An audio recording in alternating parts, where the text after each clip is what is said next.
Assalamualaikum warahmatullahi wabarakatuh.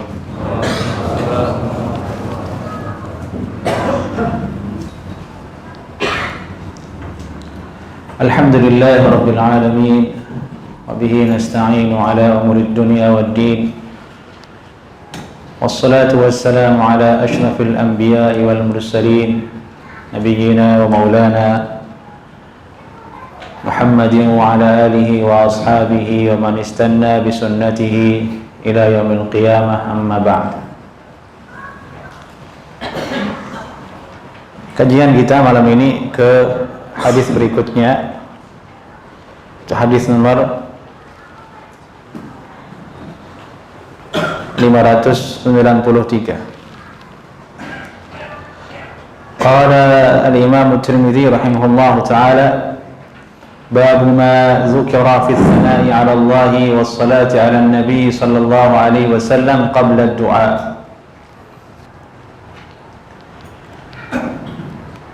Bab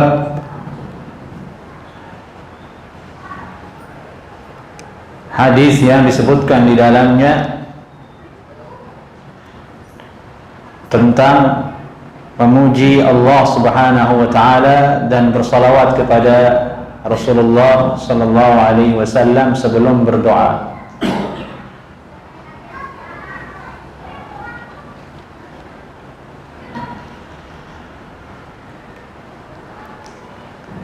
Ini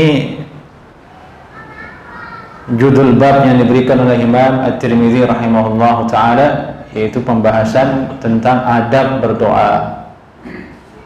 Hendaklah doa itu dahului dengan memuji Allah Subhanahu wa taala dan berselawat kepada Nabi sallallahu alaihi wasallam.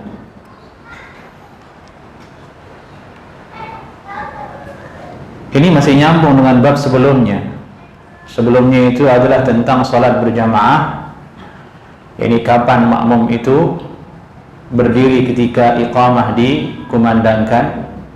Bentuk hubungannya adalah setelah salat jamaah, setelah sholat ada anjuran kita untuk berdoa kepada Allah Subhanahu wa ta'ala. Maka jika ingin berdoa kepada Allah setelah selesai sholat, ada adabnya. Adabnya itu adalah memuji Allah dan berselawat kepada Nabi Muhammad sallallahu alaihi wasallam. Itu hubungannya bab ini dengan bab sebelumnya, supaya nyambung. Apa dalilnya di sini? Al-Imam At-Tirmidzi rahimahullahu taala, beliau berkata, qala haddatsana Mahmud bin Ghailan qala haddatsana Yahya bin Adam qala haddatsana Abu Bakar bin Ayyash an Asim an Zirr an Abdullah yani bin Mas'ud radhiyallahu taala anhuma. Abdullah itu maksudnya Abdullah bin Mas'ud.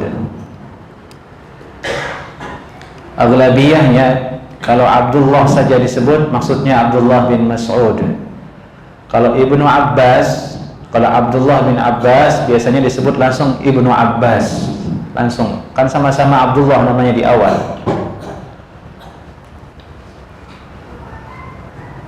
Abdullah bin Mas'ud, Abdullah bin Abbas.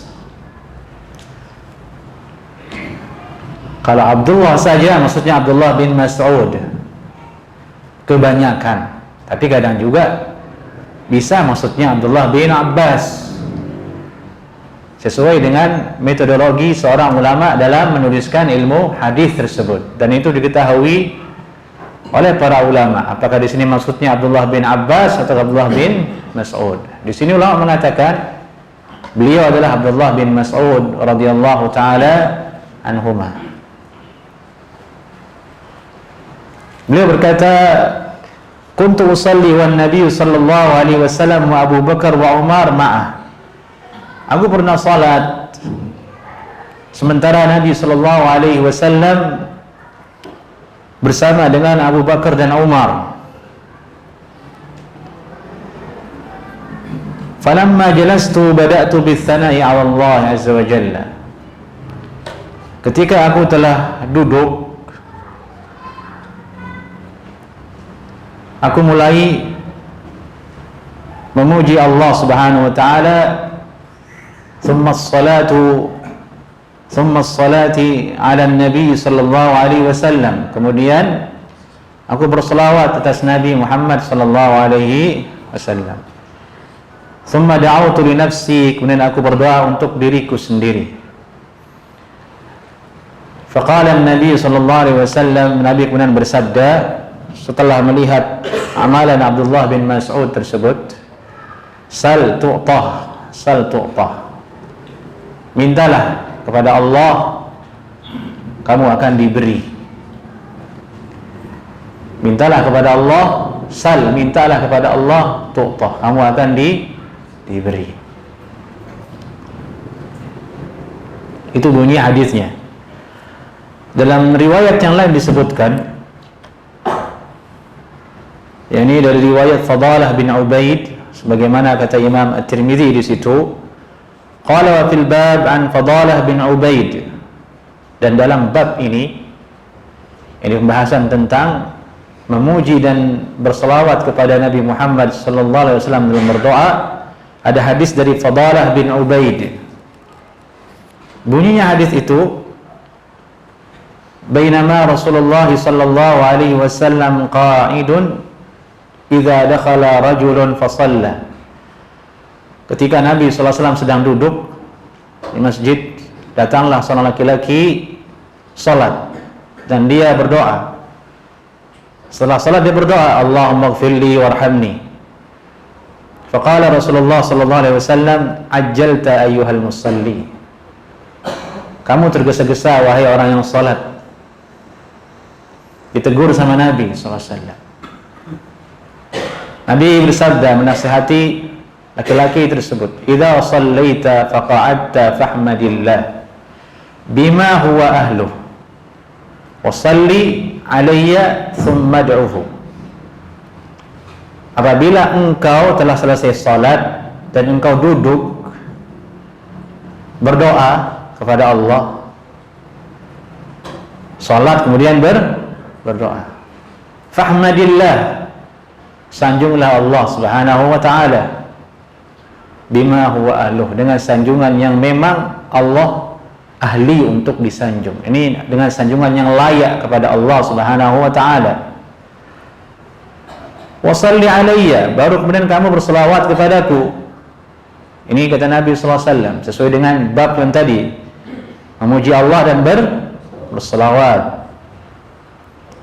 Thumma ad'uhu, baru kamu minta berdoa kepada Allah Subhanahu wa ta'ala. Qala, kemudian dikatakan, thumma shalla rajulun akhar, datanglah kemudian laki-laki yang lain. Dia salat, kemudian setelah dia salat, hamidallah wa shalla ala nabi sallallahu alaihi wasallam, dia berdoa kepada Allah dengan mendahulukan memuji Allah dan berselawat kepada Nabi Muhammad sallallahu alaihi wasallam. Nabi bersabda sallallahu alaihi wasallam, ayyuhal musalli ud'u tujib, wahai orang yang salat, silahkan kamu berdoa, kamu pasti dikabulkan oleh Allah Subhanahu wa ta'ala. Itu riwayat dari Fadalah bin Ubaid, menjelaskan lebih rinci riwayat yang tadi disebutkan datang dari Abdullah bin Mas'ud radhiyallahu taala anhuma. Jadi di sini ada perintah kalau kita berdoa, dahulukan memuji Allah Subhanahu wa ta'ala. Alhamdulillahi rabbil alamin, hamdan katsiran thayyiban, seperti itu. Puji Allah. Kalau tidak bisa dengan bahasa Arab, bahasa Indonesia. Ya Allah, Engkau lah yang maha kaya, Engkau maha pengampun, Engkau maha memberi, Engkau maha kuasa, Engkau maha penyembuh. Minta puji Allah Subhanahu wa ta'ala dengan semua pujian yang layak diberikan kepada Allah Subhanahu wa ta'ala. Baru berselawat. Pakai selawat yang mana? Tidak usah ribet-ribet jamaah. Pakai selawat yang di tasyahud saja.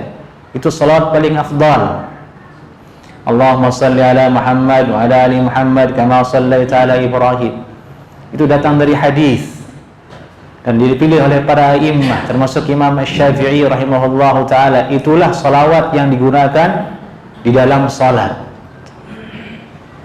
Nabi ditanya, "Kaifa nusalli 'alaik?" Bagaimana kami berselawat kepadamu wahai Nabi sallallahu alaihi wasallam?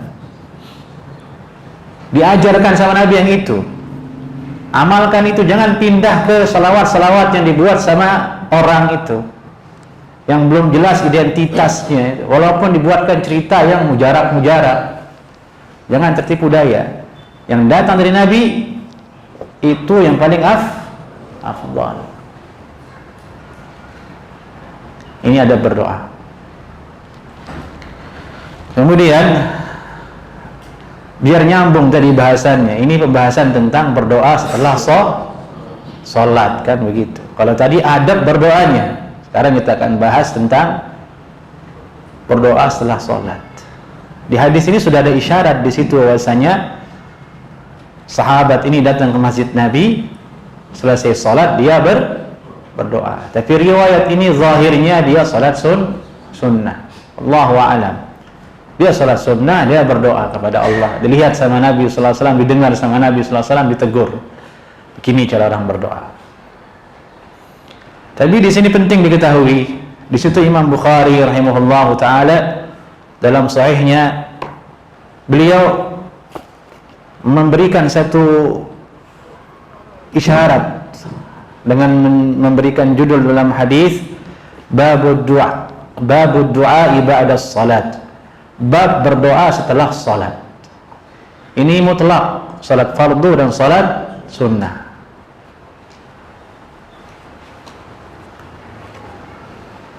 Maksudnya bab ini dari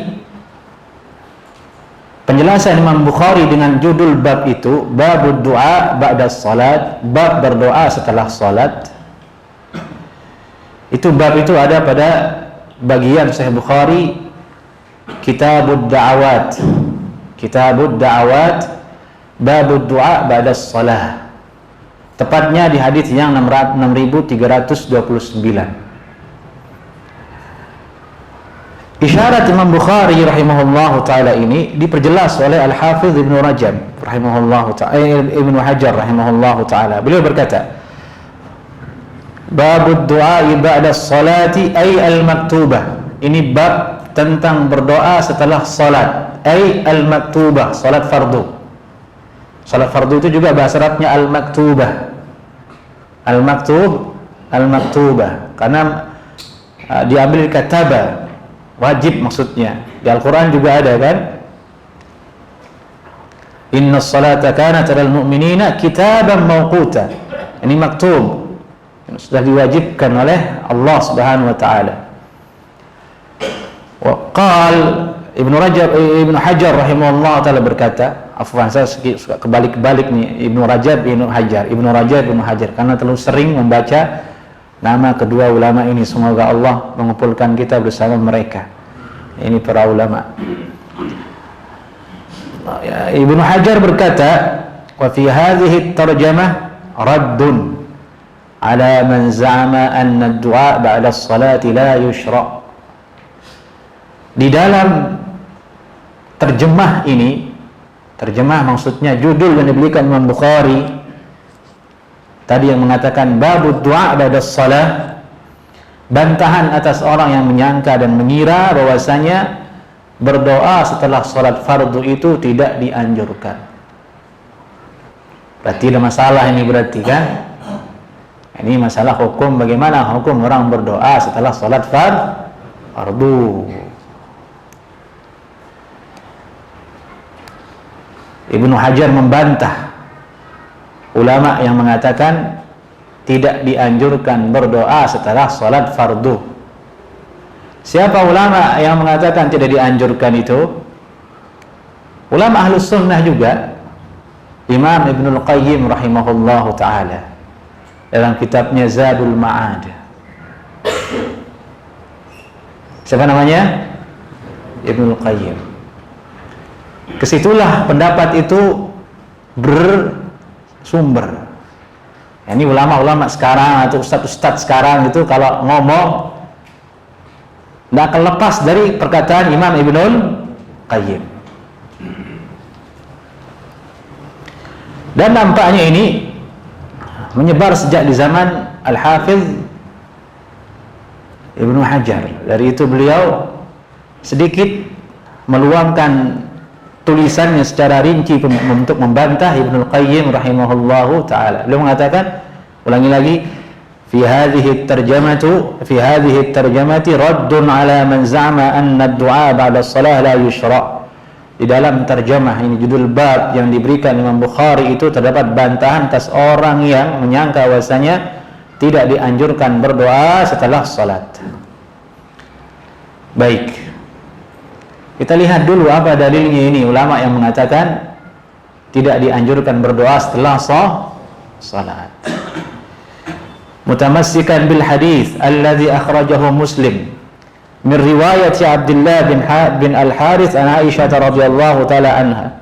Mereka berpegang dengan hadis Nabi sallallahu alaihi wasallam yang dikeluarkan Imam Muslim. Kalau sudah bilang Imam Muslim, berarti hadisnya sahih. Awas, jangan nanya lagi nanti ke WhatsApp, Ustaz, hadis riwayat Muslim sahih enggak? Ribet juga jawabnya itu. Bahkan ada juga yang SMS, ini sahih enggak Ustaz? Padahal sudah jelas hadis riwayat Bukhari. Masih nanya, sahih enggak nih Ustaz? Ya tadi bagus sih, semangatnya ingin mengetahui hadis yang sahih ataupun dhaif, tapi kebangetan begitu. Sampai Imam Bukhari ditanya, ini hadis yang sahih atau tidak?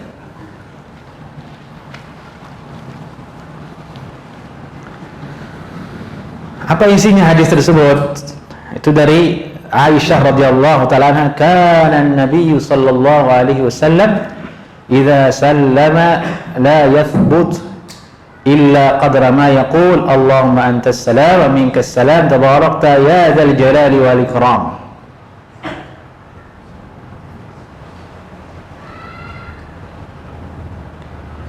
Nabi sallallahu alaihi wasallam tidak pernah menetap di tempat duduknya di sini salat, misalnya ini belakang, selesai salam, assalamualaikum, assalamualaikum, tidak pernah menetap duduk berdoa kecuali seukuran beliau membaca Allahumma antas salam minkas salam tabarakta ya dzal jalali wal ikram, kemudian Nabi pergi. Berarti mafhumnya tidak pernah berdoa, hanya itu saja dan pergi. Ini hadis kata Al-Hafidz Ibnu Hajar rahimahullah taala, maksudnya di sini hanya menafikan kedar waktu itu saja, bukan menafikan tidak pernah berdoa. Maksudnya seukuran duduk baca Allahumma antas salam minkas salam, di seukuran waktu itulah Nabi tidak berdoa. Tapi selepas dari itu disebutkan dari riwayat Nabi sallallahu alaihi wasallam membalikkan badannya menghadap para sahabat, tidak langsung pergi. Dan di situ Nabi sallallahu alaihi wasallam membaca doa tersebut. Itu kata Ibnu Hajar. Dia berkata di situ, yani faqad thabat annahu kana idza shalla aqbala ala ashabihi. Sungguhnya Nabi sallallahu alaihi wasallam telah sabit dalam riwayat yang sahih, apabila telah salat beliau menghadap kepada para sahabatnya. Ini setelah Nabi sallallahu alaihi wasallam duduk seukuran membaca Allahumma antas salam wa minkas salam, masih menghadap kiblat. Setelah itu Nabi berbalik menghadap sahabat. Bukan maksudnya hadis tadi duduk tidak menetap seukuran itu kemudian Nabi tidak membaca doa, tidak. Justru ada riwayat yang sahih lain yang menunjukkan Nabi menghadap kepada sahabat.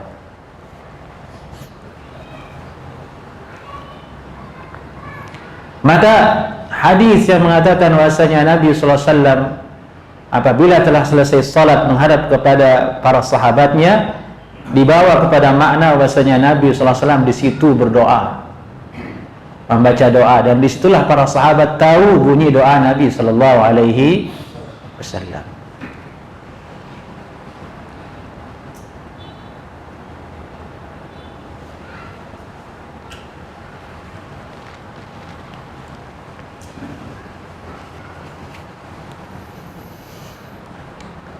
Itu bantahan sebagian dari Ibnu Hajar terhadap Ibnu Qayyim rahimahullahu ta'ala.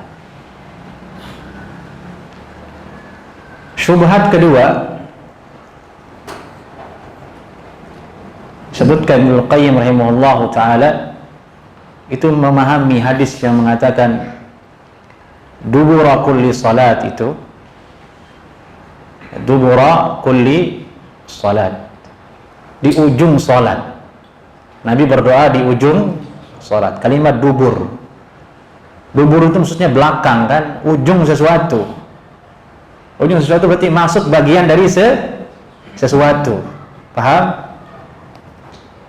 Duburnya handphone, ini depannya, ini dubur handphone kan, ini tempat ngecas, duburnya handphone. Nabi SAW berdoa di duburnya sholat. Berarti dubur ini masuk ke sholat atau tidak? Hah? Masuk, begitu kan? Dubur yang ini masuk ke handphone atau tidak? Masuk. Nah, Ibnu Qayyim memahami bahasanya berarti doa itu di situ dibaca sebelum salam. Nabi tidak pernah berdoa selesai Assalamualaikum, tidak pernah. Itu menurut Ibnu Qayyim, dalil keduanya. Dibantah oleh Ibnu Hajar. Ijma' ulama mengatakan bahwasanya Nabi berzikir setelah salat dan isi zikirnya ada doa. Kalah ini Ibnu Qayyim rahimahullahu taala. Mana dalilnya? Di antaranya adalah hadis Mu'adz bin Jabal radhiyallahu taala anhu, anna an-nabiy sallallahu alaihi wasallam qala lah, ya Mu'adz, inni wallahi la uhibbuk fala tada' dubura kulli salatin an taqul Allahumma inni ala dzikrika wa syukrika wa husni ibadatik. Wahai Mu'adz, sungguhnya aku ini mencintaimu. Demi Allah aku mencintaimu, kata Nabi sallallahu alaihi wasallam. Jangan kamu tinggalkan dubura kulli salatin, di dubur kamu salat. Nah, di sini ingin mematahkan argumentasi yang memakai dengan dubur tadi itu. Ini disebut dari juga dubur, tapi ijma' ulama mengatakan maksudnya dubur di sini dalam hadis Mu'adz adalah selesai salam. Jangan tinggalkan wahai Mu'adz, kalau kamu setelah selesai salat, Allahumma inni ala dzikrika wa syukrika wa husni ibadatik. Ini hadis ini sampai ustaz yang bilang tidak sunnah berdoa setelah salat pun diamalkan ini. Assalamualaikum, assalamualaikum, Allahumma inni ala dzikrika wa syukrika ibadatik. Karena disitulah letaknya dibaca. Itu maksudnya Nabi sallallahu alaihi wasallam. Ada juga riwayat yang lain dari Abu Bakrah. Disebutkan bahwasanya beliau membaca doa, Allahumma inni a'udzubika minal kufri wal faqr wa adzabil qabr. Ya Allah, aku berlindung kepadamu dari kekufuran dan dari kemiskinan.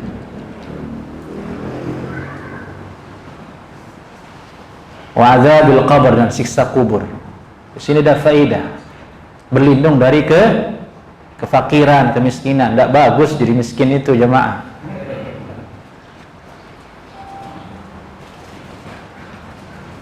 Sebaliknya Nabi mengajarkan kita berdoa supaya kaya. Allahumma inni as'alukal huda wat tuqa wal afafa wal ghina. Anas bin Malik didoakan sama Nabi, Allahumma akthir malahu, ya Allah banyakkanlah hartanya Anas. Paham jemaah? Jadi orasi-orasi yang bilang dunia itu bangkai itu ada tempatnya jemaah.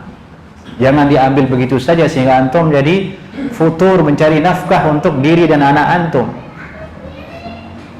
Apalagi sampai ke taraf tidak mau berusaha dengan alasan dunia itu bangkai. Itu salah fatal itu.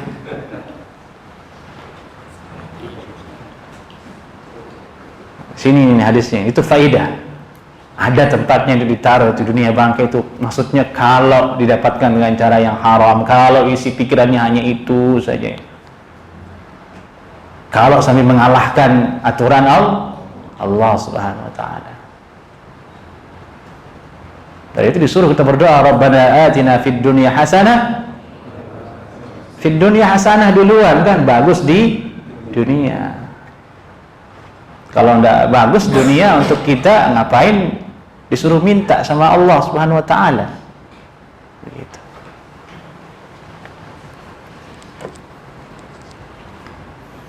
Allahumma inni a'udzubika minal kufr. Ya Allah, berlindung kepadamu dari kufur. dari faqr. Ada hadis itu ma'ruf masyhur, dhaif kalau tidak salah, kadal faqru an yakuna kufran, hampir-hampir kefakiran itu menjadikan orang menjadi kufur. Itu dulu populer itu ketika kasus ada misionaris datang ke pelosok-pelosok bawa Indomie, ditukar agamanya dengan Indomie. Kau masuk ke agama kita, sasaran ini Indomie. Dengan kefakirannya diterima sehingga dilepas agamanya. Na'udzubillah min dzalik.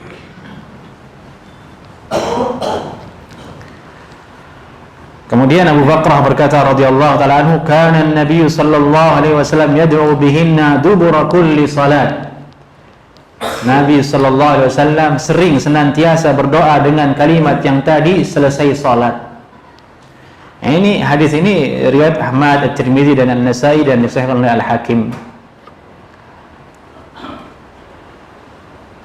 Dan banyak lagi hadis yang lain menceritakan maksudnya Nabi sallallahu alaihi wasallam membaca doa-doa tersebut setelah selesai salat.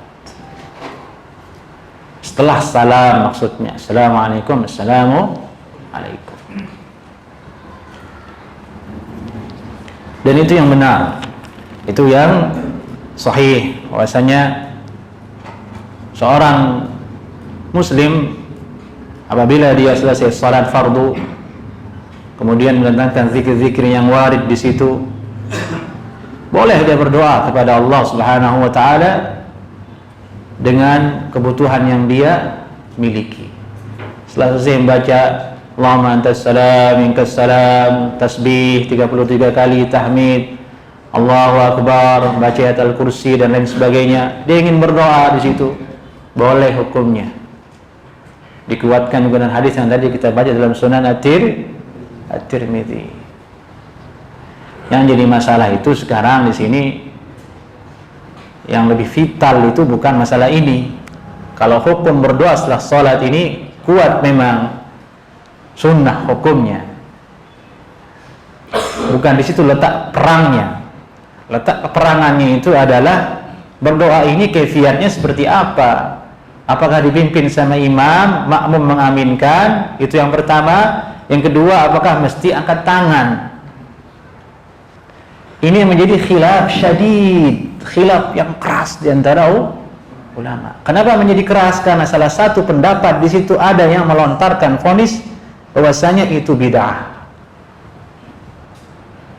yakni selesai sholat berjamaah kemudian imam memimpin doa, makmum mengamini sebagaimana yang kita lihat. Sebagian mengatakan ulama bid'ah hukumnya. Apa dalilnya mengatakan bid'ah?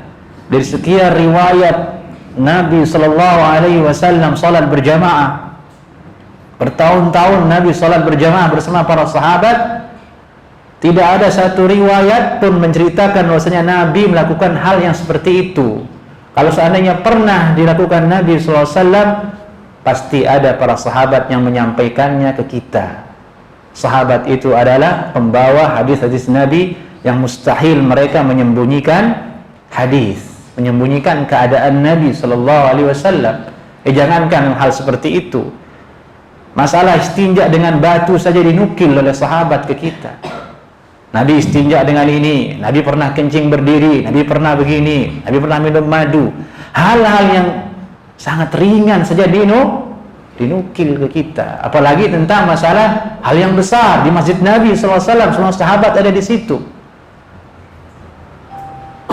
Dengan ketidakadaan nukilan itulah Allah mengatakan mengerjakannya di hari ini bid'ah. Qawi pendapat ini jamaah. Hanya saja sebagian masyarakat yang sudah kedung mengikuti pendapat yang mengatakan dianjurkan kalau habis sholat itu berjamaah. Ini dia tidak bisa bedakan di antara berdoa selesai sholat dengan kaifiat cara berdoanya. Tidak terima dibilang amalannya bid'ah. Ini akhirnya menjadi apa? Menjadi muskilah kan? Dengan sebab itu kemudian banyak berpecah belah kaum muslimin.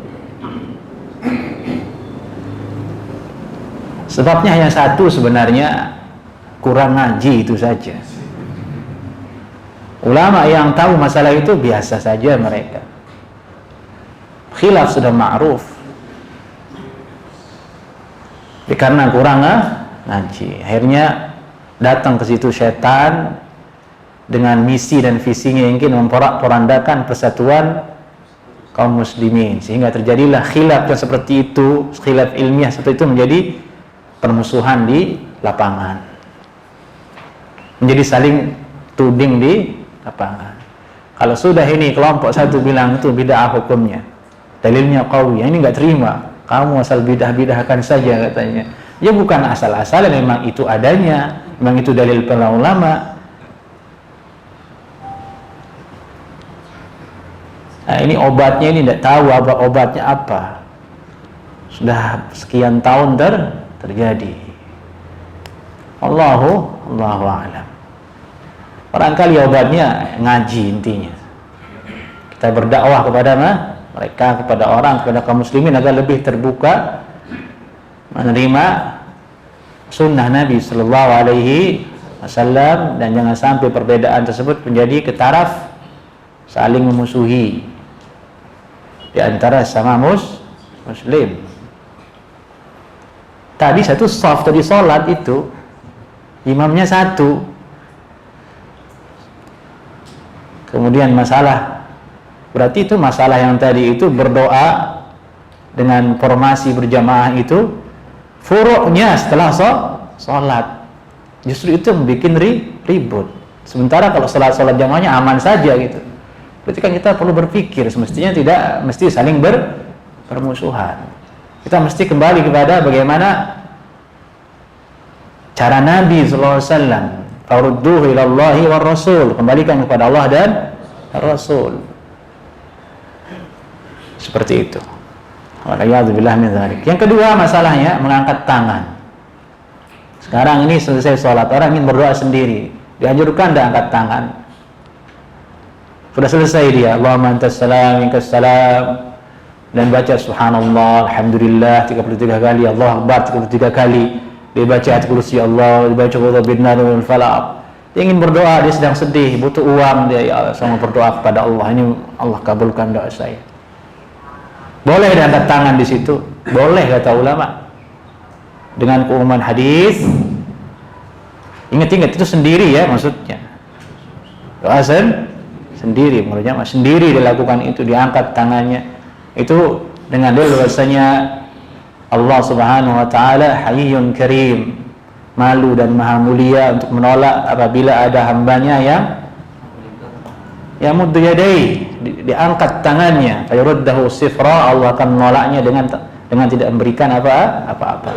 Dengan juga hadis mutawatir Nabi sallallahu alaihi wasallam mengangkat tangannya ketika berdoa, dan ulama menyepakati hal itu. Di antara adab doa itu adalah mengangkat tangan. Ini boleh kalau hal itu. Jadi jangan sungkan-sungkan antum malu-malu sehingga nggak pernah berdoa. Biasanya kan kalau salat jamaah itu imam itu tidak panjang tasyahudnya.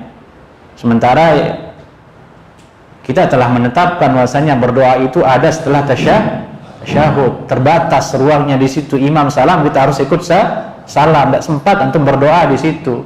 Nah, tempatnya adalah selesai sholat dengan sendiri itu, di situ angkat tangan, jangan ragu. Kalau enggak antum nggak akan berdoa itu, yakin saya. Antum nggak akan angkat tangan kepada Allah, menunjukkan kefakiran antum kepada Allah Subhanahu Wa Taala. Karena terlalu ketat dalam masalah tersebut, khawatir jatuh kepada bidah, akhirnya ujungnya apa? Nggak pernah angkat tangan untuk berdoa kepada Allah SWT. Ini musibah berarti. Yang pertengahan adalah kita tahu ilmunya, begini ilmunya, angkat tangan antum jangan malu, itu sunnah dari Nabi Sallallahu Alaihi Wasallam, tentu dengan catatan yang tadi. Taib. Ini bahasa tentang berdoa selesai salam. Kita lanjut ke hadis berikutnya. Bab ma dzukira fi tatyibil masajid. Bab pembahasan tentang hadis yang disebutkan di dalamnya tentang membaguskan masjid-masjid. Tatyib, membaguskan masjid. Tayyib kan gitu. Asalnya tayyib. Baik, bagus. Orang kan sering bilang tayyib gitu kan. Maksudnya baik, bagus maksudnya. Tatyib, membaguskan, menjadikan masjid itu bagus. Ini judul bab yang tulis oleh Imam At-Tirmidzi rahimahullahu ta'ala. Ada hubungannya dengan bab sebelumnya. Kalau sudah kita salat jamaah, sudah kita berdoa di masjid kepada Allah, memuji Allah, berselawat ke Nabi, kalau begitu jaga tempatmu salat, yaitu masjid. Bangun tempatmu salat, yaitu masjid. Bangun dan jaga. Ini yang dibahas oleh hadis ini sekarang. Dari itu Imam Tirmidzi memberikan judul Babu ma dzukira fi tatyibil masajid. Ini azan ini. Fadhal, silakan azan. Baik.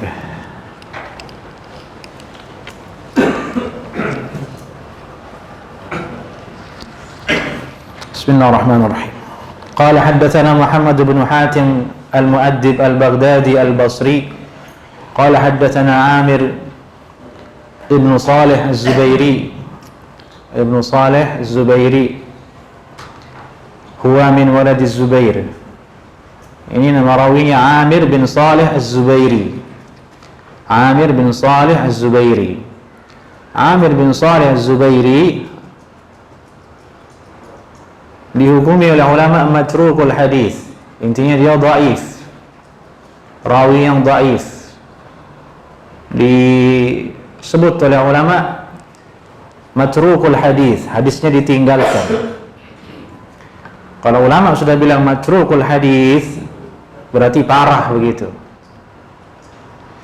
Dari itu Ibnu Ma'in, salah seorang ulama jarah wa ta'dil, ulama raksasa dalam jarah wa ta'dil, beliau menghukuminya sebagai kadzdzab, pendusta. Ini tentang Amir bin Salih az-Zubairi. Dan Al-Hafiz Ibnu Hajar rahimahullahu ta'ala dalam At-Taqrib juga menghukumi demikian, matrukul hadis.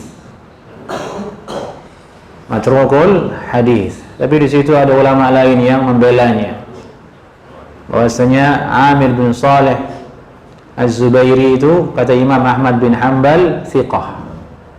Nah, disitulah tempat pusingnya kita orang awam. Satu rawi hadis, ini contohnya ini, ulama berbeda pendapat atas rawi tersebut. Ulama yang satu mengatakan Amir bin Salih az-Zubairi ini pendusta, matrukul hadis. Imam Ahmad beliau mengatakan thiqah. Itu kontradiksi kan? Nah, itu ulama ada cara langkahnya untuk mengambil kesimpulan. Itu dibahas dalam ilmu jarah wa ta'dil. Itu bukan makanan kita. Bukan makanan kita. Ya kita ini kan masih bayi gitu kan, ompong, nggak punya gigi. Fisik iya kita punya gigi, ilmu mah nggak ada giginya kita. Masih balita, masih ASI itu, disuapin sama orang tua. Fisik iya kita bergigi nih, gigi kita itu gede-gede, gigi kita itu apa aja dilahap, tapi ilmu masih bayi. Dan itu dikatakan oleh ulama, itu bukan makananmu, maksudnya seperti itu. Kamu mau makan, ya bayi dikasih gorengan gimana jemaah? Bayi dikasih bakso kan parah itu, semencret kayak gitulah kira-kira begitu. Nah, ulama itu punya langkah dan metodologi untuk menentukan ini rawi ini kalau diperselisihkan oleh dua ulama, satu bilang dhaif, satu bilang thiqah, ada langkahnya. Itu dipelajari secara khusus. Nah, kalau kita belajar seperti itu, jadi kita tahan diri untuk bilang ini hadisnya ini. Stop dulu, jangan bicara. Kamu nggak tahu langkah orang untuk menyimpulkan suatu hadis. Karena ada rawi Amir bin Salih az-Zubairi inilah kemudian sanad ini dihukumi dhaif oleh ulama. Tapi dia punya riwayat yang lain hadis ini yang menguatkannya. Sebagaimana nanti disebut di sini oleh Imam At-Tirmidzi rahimahullahu taala.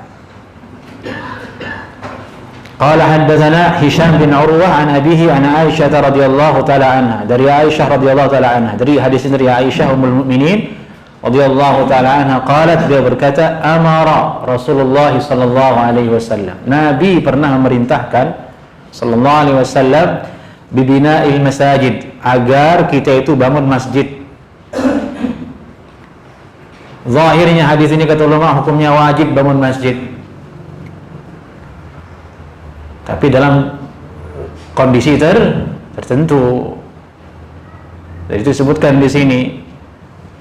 Nabi memerintahkan untuk bangun masjid. Nabi kalau merintah hukum asalnya itu harus wajib. Nah, harus yang bagus masjid itu jamaah. Yang penting tanahnya sudah masjid, posisinya bisa digunakan sholat, kan bukan buat nginep. Buat sholat. Dari itu masjid Nabi apa adanya dulu. Imam Malik bahkan menolak masjid Nabi itu di zamannya dipasangin karpet. Imam Malik bin Anas radhiyallahu rahimahullahu taala, imamnya mazhab Malikiyah. Sebagaimana disebutkan dalam azhar, ada ulama-ulama datang ingin menaruh karpet di masjid Nabi. Jangan, kata beliau. Ini yang sudah ada dari zaman Nabi sampai sekarang nggak pernah dirubah. Jangan tambah-tambah. Begitu. Maksudnya adalah yang penting masjid. Yang penting bangun untuk sholat. Bahkan disebutkan dalam hadis bahwasanya justru tanda hari kiamat itu adalah orang berpegang-pegang dengan masjid. Motivasi dia megahkan masjid karena malu sama masjid tetangga. Tuh masjid tetangga megah banget, kita masa kalah. Jadi itu motivasinya, berlomba-lomba. Hitung tuh berapa meter tuh ininya, menaranya. Masa kita kalah?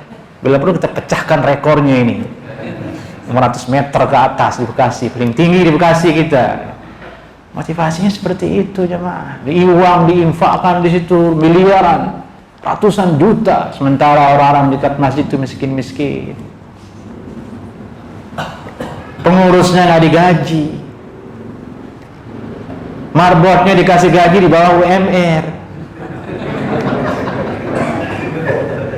Lah iya toh? Kan sedih kita jadinya. Yang diperhatikannya fisik saja. Catnya apa? Karpetnya bagaimana? AC-nya yang kayak gimana? Pusingnya di itu saja itu. Yang lebih parah lagi kalau sudah jadi dilarang orang ngaji di situ. Nauzubillah min dzalik. Apa manfaatnya kalau begitu? Ya itulah ciri akhir zaman. Dan Nabi sudah bersabda, ini innama buniya liiqamati dzikrillah. Masjid itu dibangun hanya untuk menegakkan zikir kepada Allah. Itu salat 5 waktu dan syiar-syiar Islam. Berarti wajib hukumnya bangun masjid, tapi dalam keadaan kondisional, yakni ketika tidak ada masjid di situ. Dari situ disebutkan di hadis di sini, fiddur. Dur maksudnya di sini di suatu perkampungan yang belum ada masjidnya. Dulu dur itu maksudnya kabilah-kabilah Arab yang tidak punya masjid. Mereka jauh datang ke masjid Nabi, harus bersusah payah jauh. Dulu tidak ada motor, adanya onta, dan ada sahabat yang miskin barangkali tidak punya onta, tidak punya transportasi seperti kuda atau keledai, harus jalan kaki kan jauh. Ya disuruh tidak usah ke sini, buat saja di kampungmu, di perkampunganmu, di perumahanmu lah kalau hari ini. Itu mana fiddur.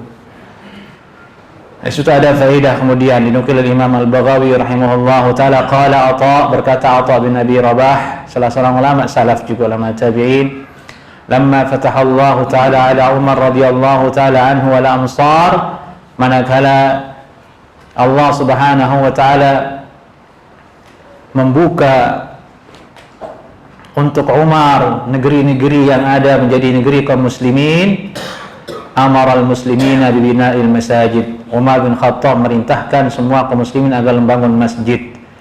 Wa amarahum alla yabnu masjidain. yudar ahaduhumal akhar, dan Umar melarang di satu daerah itu ada dua masjid yang kalau satu dengan yang lainnya saling memudaratkan, menjadi pecah belah.